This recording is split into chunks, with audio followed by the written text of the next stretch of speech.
तो हेलो दोस्तों, तो कैसे हैं आप लोग। मैं उम्मीद करता हूं कि आप लोग बहुत मस्त होंगे, स्वस्थ होंगे और बढ़िया होंगे और बोर्ड की तैयारी बेहतर तरीके से कर रहे होंगे।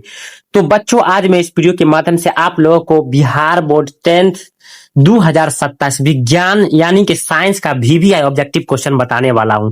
देखिए, आज इस वीडियो के माध्यम से आपको मैं टॉप 40 क्वेश्चन बताऊंगा जो कि आपके परीक्षा के पॉइंट ऑफ व्यू से बहुत ही महत्वपूर्ण क्वेश्चन है। तो आप इस वीडियो को शुरू से अंत तक देखिएगा और एक एक क्वेश्चन को बनाने का प्रयास कीजिएगा। देखिए बच्चों, अगर आप यहां से 40 प्रश्न देख लेते हैं तो मैं 100% गारंटी के साथ कहूंगा कि आप 2027 में एक एक क्वेश्चन को आसानी से बना पाइएगा। इसीलिए वीडियो को शुरू से अंत तक जरूर देखिएगा और एक एक क्वेश्चन को बनाने का प्रयास कीजिएगा और समझने का भी प्रयास कीजिएगा, ठीक है। हाँ, अगर वीडियो अच्छा लगे तो एक लाइक कर दीजिएगा। अगर चैनल पे नए हैं तो चैनल को सब्सक्राइब करके बेल आइकन को ऑल पे कर लीजिएगा ताकि मैं जो वीडियो अपलोड करूंगा उसका नोटिफिकेशन सबसे पहले आप तक पहुंचे। तो चलिए हम चलते हैं बिना कुछ देरी किए हुए क्वेश्चन की ओर। तो देखिए, पहला नंबर प्रश्न है कि ऑक्सैलिक अम्ल का प्राकृतिक स्रोत निम्न में कौन है। यानी कि ये चारों ऑप्शन में से कौन में ऑक्सैलिक अम्ल पाया जाता है।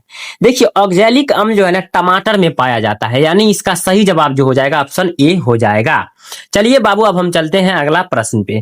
तो देखिए, 2 नंबर प्रश्न है कि प्रोपेन का आणविक सूत्र C3H8 है, इसमें कौन है। तो देखिए, ये 10 संयोजक अबंध है, यानी इसका सही जवाब जो हो जाएगा ऑप्शन डी हो जाएगा। देखिए अगला प्रश्न क्या है। तो देखिए, अगला प्रश्न है कि ओजोन परत किस हानिकारक विकिरण से पृथ्वी को सुरक्षा प्रदान करती है। ये पूछ रहा कि ओजोन परत जो है ना, ओजोन परत ये किस हानिकारक विकिरण से पृथ्वी की सुरक्षा करती है। तो ये जो करता है ना परावैंगनी विकिरण से, यानी इसका सही जवाब जो हो जाएगा ऑप्शन सी हो जाएगा।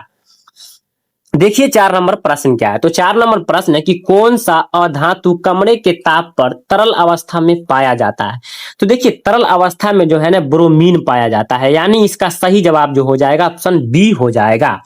चलिए बाबू, अब हम चलते हैं आपका अगला प्रश्न पे। तो देखिए, अगला प्रश्न है कि निम्नांकित में कौन उपधातु है। देखिए, उपधातु ये Fe जो है ना, Fe ये आयरन है, याद रखिएगा ये आयरन है, यानी कि लोहा है। और लोहा है तो धातु होगा। उसके बाद Cu कॉपर है, कॉपर है तो ये भी धातु होगा। Ni निकेल ये भी धातु होगा, ठीक है। ये पूछ रहा उपधातु। अब ऑप्शन डी वाला देख लेते। देखिए ऑप्शन डी जो है ना As, देखिए As ये जो है ना ये आर्सेनिक है। आर्सेनिक जो है ये उपधातु है, तो यही इसका सही जवाब हो जाएगा। चलिए अब हम चलते हैं अगला प्रश्न पे। देखिए 6 नंबर प्रश्न क्या है। देखिए 6 नंबर प्रश्न है कि CaCO3, ठीक है ना, इंटू में S जो है ना, S का मतलब होता है सॉलिड, ठीक है। अब देखिए डैश यानी कि तीर का निशान है, उसके बाद CaO इंटू S यानी कि सॉलिड प्लस CO2। अब देखिए ये इंटू में G है, G का मतलब गैस होता है, ठीक है। ये किस प्रकार की अभिक्रिया, ये पूछ रहा है किस प्रकार की अभिक्रिया है। देखिए ये जो है ना ये वियोजन अभिक्रिया है। अब देखिए इसके बारे में थोड़ा विस्तार से जानते हैं, ठीक है। ऑप्शन ए हो जाएगा आंसर। विस्तार से थोड़ा जान लेते हैं। देखिए, वियोजन अभिक्रिया को अपघटन अभिक्रिया भी कहा जाता है, ठीक है।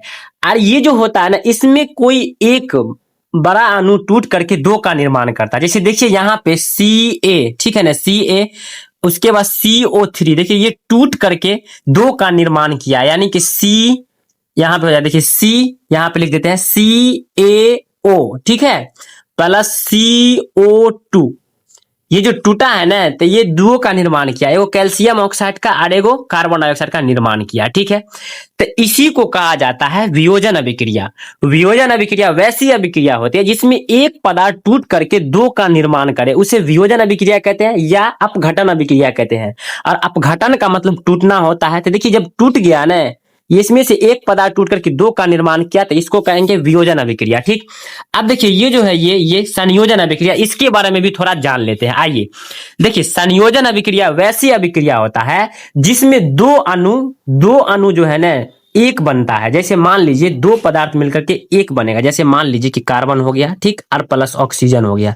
ये दोनों मिल करके ना कार्बन डाइऑक्साइड का निर्माण करेगा, ठीक है। और जब कार्बन डाइऑक्साइड का निर्माण करेगा तो इसको हम कह सकते हैं संयोजन अभिक्रिया, ठीक है। तो यहां तक समझ में आ गया। लेकिन इसका जो आंसर होगा 6 नंबर का ऑप्शन ए ही होगा, याद रखिएगा, वियोजन अभिक्रिया। चलिए अब हम चलते हैं अगला प्रश्न पे। तो देखिए 7 नंबर प्रश्न है कि निम्नांकित में कौन समीकरण संतुलित है। देखिए संतुलित, आप देखिए समीकरण संतुलित पूछ रहा है और संतुलित समीकरण वैसा समीकरण होता है जिसके दोनों ओर परमाणुओं की संख्या समान होती है।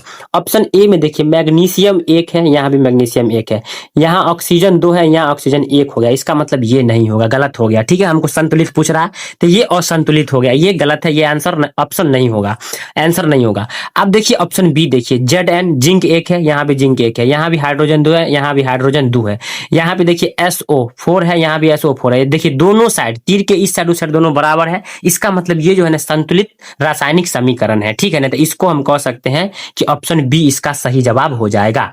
चलिए अब हम चलते हैं अगला प्रश्न पे। देखिए 8 नंबर प्रश्न क्या है। तो 8 नंबर प्रश्न है कि निम्नलिखित में से किसके द्वारा औद्योगिक क्षेत्र में अम्लीय वर्षा होता है।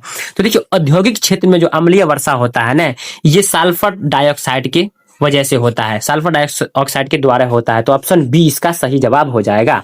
देखिए 9 नंबर प्रश्न क्या है।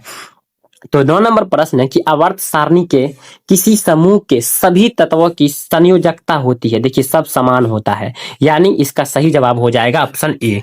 चलिए बच्चों अब हम चलते हैं अगला प्रश्न पे। देखिए 10 नंबर प्रश्न है कि निम्नांकित में कौन शराब के रूप में उपयोग में आता है। देखिए इथेनॉल जो है ना, ये शराब के रूप में उपयोग में आता है।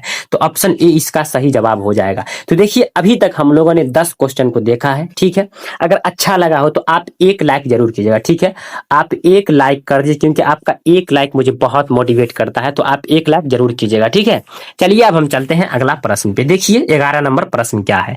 तो 11 नंबर प्रश्न है कि आवर्त सारणी के तृतीय वर्ग में तत्वों की संख्या कितनी है। देखिए तृतीय पूछ रहा है। ठीक है, इसमें जो है ना 8 है, यानी इसका सही जवाब जो हो जाएगा ऑप्शन डी हो जाएगा।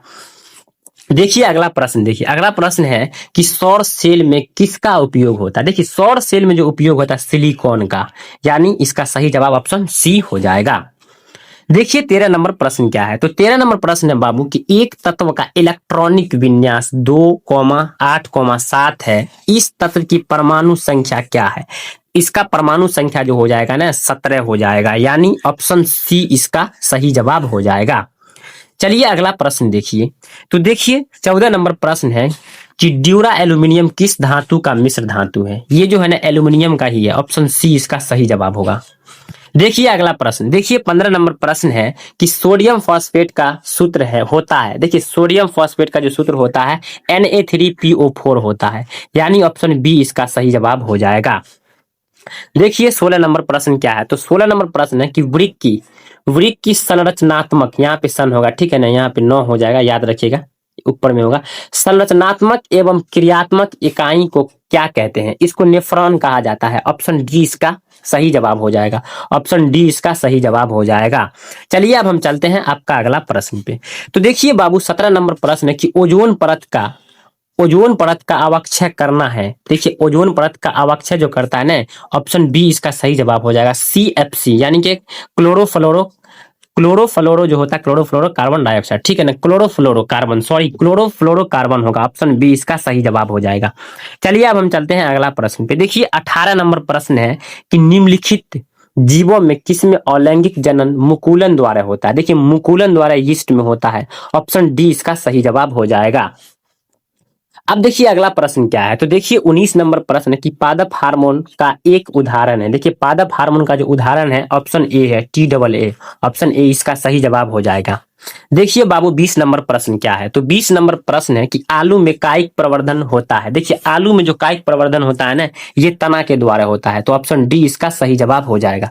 देखिए अभी तक हम लोगों ने 20 क्वेश्चन देखा है। ठीक है, तो देखिए 20 क्वेश्चन है, जैसा कि हम आपको पहले ही बता दिए हैं कि आपको 40 क्वेश्चन बताएंगे। ठीक है, अगर आप यहाँ से 40 क्वेश्चन देख लेते हैं तो 2027 में आप आसानी से एक एक क्वेश्चन को बना पाइएगा। तो आप शुरू से अंत तक देखिएगा और एक एक क्वेश्चन को समझने का और बनाने का प्रयास जरूर कीजिएगा बाबू, क्योंकि बहुत ही इंपोर्टेंट क्वेश्चन सब है। तो आप एक एक क्वेश्चन को देखते चलिएगा। चलिए अब हम देखिए 21 नंबर प्रश्न क्या है। तो 21 नंबर प्रश्न की हाइड्रा, यहाँ पे हाइड्रा हो जाए, ठीक है, हाइड्रीला होगा, हाइड्रीला पाया जाता है। देखिए हाइड्रीला जो है ना, ये जल में पाया जाता है, ऑप्शन ए इसका सही जवाब हो जाएगा। देखिए अगला प्रश्न क्या है। तो देखिए अगला प्रश्न है कि स्वस्थ व्यक्ति का सिस्टोलिक रक्तचाप होता है। तो देखिए इसका जो सिस्टोलिक रक्तचाप जो होता है ना 120 होता है, ऑप्शन बी इसका सही जवाब हो जाएगा। देखिए 23 नंबर प्रश्न क्या है। तो देखिए बच्चों 23 नंबर प्रश्न है कि उभयलिंगी जीव का उदाहरण है। इसमें से पूछ रहा है ये 4 गो ऑप्शन में से कि इसमें से कौन है जो उभयलिंगी जीव का उदाहरण है। तो इसमें हाइड्रा जो हो जाएगा, हाइड्रा हाइड्रा जो है उभयलिंगी जीव का उदाहरण है। ऑप्शन ए इसका सही जवाब हो जाएगा। चलिए अब हम चलते हैं अगला प्रश्न पे। तो देखिए 24 नंबर प्रश्न है कि मछली में श्वसन होता है। देखिए मछली किसके द्वारा सांस लेती है, ये गिल्स के द्वारा सांस लेती है। तो ऑप्शन बी इसका सही जवाब हो जाएगा। चलिए बच्चों अब हम चलते हैं अगला प्रश्न पे। देखिए 25 नंबर प्रश्न है कि सभी अम्ल जल में घुलकर प्रदान करते हैं। ये देखिए ये H+ आयन देता है, ठीक है ना, याद रखिएगा आयन, ठीक है। आप देखिए ऑप्शन आयन में देखिए H+ आयन देखिए किस में है, ऑप्शन ए में है, यानी इसका सही जवाब हो जाएगा ऑप्शन ए। देखिए 26 नंबर प्रश्न क्या है। देखिए 26 नंबर प्रश्न है कि निम्नांकित यौगिक में कौन दुर्बल दुर्बल अम्ल है। देखिए दुर्बल अम्ल जो हो जाएगा ऑप्शन बी हो जाएगा CH2COOH। ऑप्शन बी इसका सही जवाब हो जाएगा। देखिए अब 27 नंबर प्रश्न देखते हैं। 27 नंबर प्रश्न है कि सिल्वर आयोडाइड का रंग कैसा होता है। तो इसका आयोडाइड का रंग जो होता है पीला होता है। तो ऑप्शन सी इसका सही जवाब हो जाएगा। देखिए बच्चों ये बहुत ही VVI क्वेश्चन सब है, तो आप बढ़िया से देखिएगा और एक एक क्वेश्चन को समझने का प्रयास भी कीजिएगा, ठीक है, और शेयर जरूर कीजिएगा। चलिए अब हम चलते हैं अगला प्रश्न पे। देखिए 28 नंबर प्रश्न क्या है। तो 28 नंबर प्रश्न है कि सबसे कठोर प्राकृतिक पदार्थ है। देखिए हीरा जो होता है ना, हीरा सबसे कठोर प्राकृतिक पदार्थ होता है। अब हीरा देख लीजिए ऑप्शन सी में है, तो ऑप्शन सी इसका सही जवाब हो जाएगा, ऑप्शन सी। देखिए अब हम चलते हैं अगला प्रश्न पे। देखिए 29 नंबर प्रश्न है कि कार्बन के कितने कितने रवेदार अपरूप होते हैं। तो देखिए कार्बन का रवादार अपरूप जो होता है 3 होता है। ऑप्शन सी इसका सही जवाब हो जाएगा 29 नंबर प्रश्न का। देखिए अगला प्रश्न, देखिए 30 नंबर प्रश्न है कि जिंक ब्लेड किस धातु का अयस्क है। ये Zn का ही है। ऑप्शन बी इसका सही जवाब हो जाएगा। देखिए बाबू अगला प्रश्न है 31 नंबर प्रश्न है कि नाइट्रोजन के अणु में 2 परमाणुओं के बीच कितने अबंध होते हैं। देखिए 2 परमाणुओं के बीच अबंध जो होता है ना 3 होता है। ऑप्शन सी इसका सही जवाब हो जाएगा। देखिए 32 नंबर प्रश्न क्या है। तो 32 नंबर प्रश्न है कि एल्काइन का सामान्य सूत्र है। देखिए एल्काइन का जो सामान्य सूत्र होता है CnH2-N होता है, CnH2n-2 होता है। ऑप्शन सी इसका सही जवाब हो जाएगा। देखिए अब हम अगला प्रश्न देखते हैं। देखिए 33 नंबर प्रश्न है कि सामान्य नेत्र के लिए दूर बिंदु यानी कि एक स्वस्थ आंख कितना दूर तक देख सकता है। देखिए ये अनंत देख सकता है। ऑप्शन डी इसका सही जवाब हो जाएगा। देखिए 34 नंबर प्रश्न क्या है। तो 34 नंबर प्रश्न है कि यदि किसी बिंब का प्रतिबिंब का आवर्धन ऋणात्मक है तो उस प्रतिबिंब की प्रकृति क्या होगी। देखिए उस प्रतिबिंब का जो प्रकृति होगा ना, ये हो जाएगा वास्तविक और उल्टा, यानी ऑप्शन डी हो जाएगा 34 नंबर प्रश्न का। चलिए अगला प्रश्न पे चलते हैं। देखिए 35 नंबर प्रश्न है कि प्रकाश के परावर्तन के कितने नियम है। देखिए प्रकाश के परावर्तन के नियम 2 है, याद रखिएगा, और अपवर्तन के भी 2 नियम है, याद रखिएगा, ठीक है ना। अपवर्तन के भी 2 नियम है, याद जरूर रखिएगा, ठीक है, परावर्तन के भी और अपवर्तन के भी। चलिए देखिए अगला प्रश्न क्या है। देखिए 36 नंबर प्रश्न है कि एक प्रकाश किरण के एक समतल दर्पण पर लंबवत आपतित होती है। प्रकाश यानी कि परावर्तन कोण का माप होगा। देखिए परावर्तन कोण का माप 0 डिग्री हो जाएगा। तो ऑप्शन डी इसका सही जवाब हो जाएगा। ऑप्शन डी इसका सही जवाब हो जाएगा। देखिए जितना भी क्वेश्चन है ना, सारा का सारा क्वेश्चन 2027 में आएगा, ठीक है ना। अगर आप ये 40 क्वेश्चन देख लेते हैं तो आपको बहुत आसानी होगा 2027 में, ठीक है ना, बोर्ड एग्जाम में परीक्षा देने में बहुत आसानी हो जाएगा। ठीक, देखिए अगला प्रश्न क्या है। तो देखिए 27 नंबर प्रश्न है कि वायुमंडल में प्रकाश का कौन सा रंग यानी कि वर्ण अधिक प्रकीर्णन करता है। तो देखिए 37 नंबर प्रश्न का सही जवाब जो हो जाएगा ऑप्शन डी यानी कि नीला हो जाएगा, ठीक है। ऑप्शन डी इसका सही जवाब हो जाएगा। आप यहाँ देखिए ऑप्शन डी होगा। चलिए देखिए 38 नंबर प्रश्न क्या है। 38 नंबर प्रश्न की वायु में अभिसारी लेंस है। देखिए वायु में अभिसारी लेंस जो हो जाएगा ना, ये कांच का उत्तल लेंस हो जाएगा। ऑप्शन सी इसका सही जवाब हो जाएगा 38 नंबर प्रश्न का। आइए 39 नंबर प्रश्न देखते हैं। 39 नंबर प्रश्न है कि यदि अवतल दर्पण का निचला आधा भाग टूट जाए तो प्रतिबिंब कैसा होगा। देखिए ये तीव्र होगा, कम तीव्र बनेगा। ऑप्शन सी इसका सही जवाब हो जाएगा।